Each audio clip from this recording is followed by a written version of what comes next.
Today, it's finally time. We have the new anime MMO Blue Protocol Star Resonance to jump into as it's just released. We've always loved a good anime stylized game, and this one really brings that anime feel to life. And thanks to the Star Resonance team for sponsoring this one, we've been able to jump into the game to show you guys some of the different activities that you can get up to with other players, because this is an actual MMORPG with social systems and mechanics. From starting the game with its deep character customization to the flashy anime combat and tons of group content, there's a lot here for fans of MMOs, co-op, and honestly just hanging out together online. So let's get into it.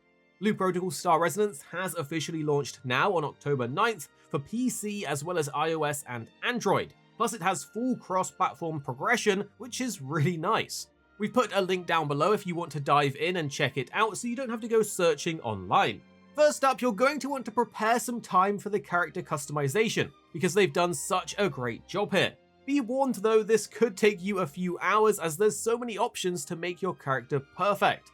The options are in depth, from the hairstyles to the color options and sliders, and since it's an anime world, you can really make your character look cool. For this art style, it looks great, with everything from bold hair colors to various soft details that really gives your character its own personality. Now let's quickly talk about the classes, because this is one element where the game truly shines. There's 8 different classes, each with their own specializations and unique playstyles. If you're struggling to pick, well, don't worry because you can change later on. But here's our recommendations. I went with the Wind Knight, and this class is an absolute blast to play. It's all about aerial combos, high mobility, so you'll be doing jump attacks, spear throws, and slams. It is super cool. The abilities you unlock as you level up get flashier, and I never got bored experimenting with the different combos. 2-6 on the other hand couldn't resist the Storm Blade, which is a melee DPS class that is all about chaining your basic attacks into special moves, filling your gauge, and then unleashing huge bursts of damage. Once you unlock the counter later on, it all clicks together and it's just extremely fun. Now, while we both played damage-focused classes, there are tankier options, ranged options, and even support and healer options, so you can really pick your preference. Now, of course, MMOs do live and die by their multiplayer, and this one is absolutely packed with things to do. At its simplest level, you can just group up with friends and roam the open world, take on challenges like the tough or elite monsters, or just hang out to do some life skills like fishing and mining. It has a really nice balance of combat and chill downtime, meaning you can focus on what you want. One small thing we really love is the camera system. You can hop into a full-on selfie mode, frame your shots, and capture some hilarious moments, and honestly, we've spent way too long messing about with this to get the perfect thumbnail-worthy shot. The social aspects are really important too. There's a big main square in town where players can literally just gather up and dance. It sounds funny, but it does show the emphasis that the developers have put into bringing the social elements of the game forwards, so it's not just about solo leveling and grinding. And then you have the guilds, which go way beyond just a simple chat room on the side of the screen. There are full-on guild halls, complete with upgrades and various features that are tied to progressing together as a group. There's guild hunts, group challenges, and even events like guild dances. On top of that, you get more rewards and faster progression by being active in a guild, so it's one of those things you'll definitely want to check out as soon as you can. Now let's talk about the dungeon content, because there is a lot. You'll find activities like the Dragon Claw Valley, the Goblin Nest, the Dark Mist Fortress, and even more.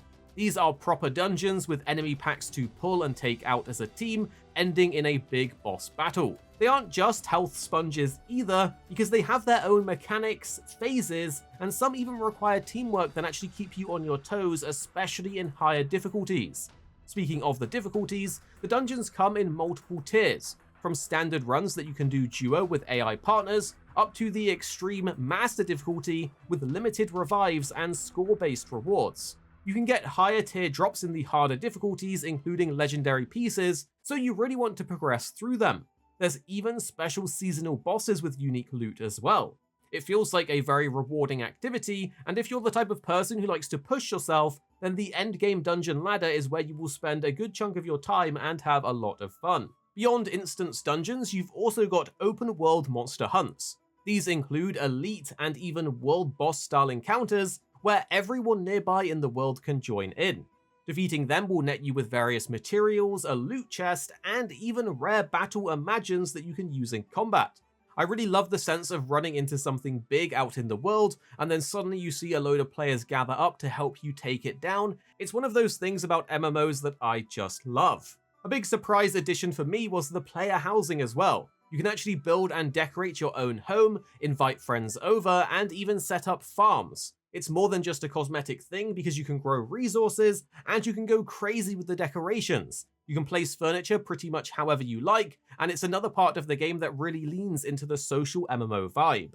Then there's the Stimen Vault, which is basically like a tower challenge. You go floor by floor, each one getting harder with stronger enemies and mini-bosses. It is soloable to a degree, but it's much more fun and intended to be played in a group, and the further you go, the better rewards you get, and progression resets every week so you can go back and push for a higher reward tier than last time. It doesn't even stop there because there's still more activities like races, patrols, events, and of course the plenty of life skills to sink time into. So if you like gathering, crafting, and fishing, there is so much here to do when you just want to relax. Well, hopefully this brought you up to speed on all the cool things you can get up to in Blue Protocol Star Residence, but what do you think? You can jump into the game right now with the link down below, so go in, give it a try, and tell us what you're enjoying about the game and what class you ended up picking. If you found this helpful though, you can drop a like and don't forget to subscribe for more coming your way very, very soon. Here at Arix Gaming, we're two friends who love to play games. You have me, Paradise, as well as 2-6. Our goal is to keep the videos as concise as possible by cutting out any of the fluff and focusing on what really matters with high quality videos. So make sure you're subscribed down below for more videos on your favorite games coming very, very soon.